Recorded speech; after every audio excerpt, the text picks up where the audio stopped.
ದೇಶದ ಹವಾಮಾನ, ಮುಂಗಾರು ಪರಿಸ್ಥಿತಿ ಮತ್ತು ಕೃಷಿಯ ಮೇಲೆ ಎಲ್ ನಿನೋ ಸಂಭಾವ್ಯ ಪರಿಣಾಮಗಳ ಕುರಿತು ನಿಕಟವಾಗಿ ಮೇಲ್ವಿಚಾರಣೆ ಮಾಡಲಾಗುತ್ತಿದೆ ಎಂದು ಕೇಂದ್ರ ಕೃಷಿ ಮತ್ತು ರೈತ ಕಲ್ಯಾಣ ಖಾತೆ ರಾಜ್ಯ ಸಚಿವ ರಾಮನಾಥ್ ಠಾಕೂರ್ ಲೋಕಸಭೆಗಿಂದು ತಿಳಿಸಿದ್ದಾರೆ.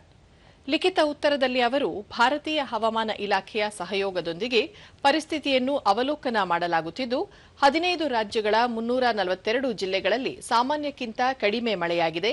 ಈ ಸಂಬಂಧ ಜಿಲ್ಲಾ ಕೃಷಿ ತುರ್ತು ಸಾಧ್ವಿಲ್ಲಾರು ಯೋಜನೆಗಳನ್ನು ನವೀಕರಿಸಲಾಗಿದೆ ಎಂದು ಮಾಹಿತಿ ನೀಡಿದರು. ಎಲ್ ನಿನೋ ಸಂಬಂಧಿತ ಅಪಾಯಗಳನ್ನು ಕಡಿಮೆಗೊಳಿಸುವ ನಿಟ್ಟಿನಲ್ಲಿ ಕೃಷಿ ವಿಜ್ಞಾನ ಕೇಂದ್ರಗಳಿಗೆ ಭಾರತೀಯ ಕೃಷಿ ಸಂಶೋಧನಾ ಮಂಡಳಿಯಿಂದ ಕಾರ್ಯಾಚರಣಾ ಪ್ರಕ್ರಿಯೆಗಳ ಕುರಿತು ಮಾರ್ಗದರ್ಶನ ನೀಡಲಾಗಿದೆ.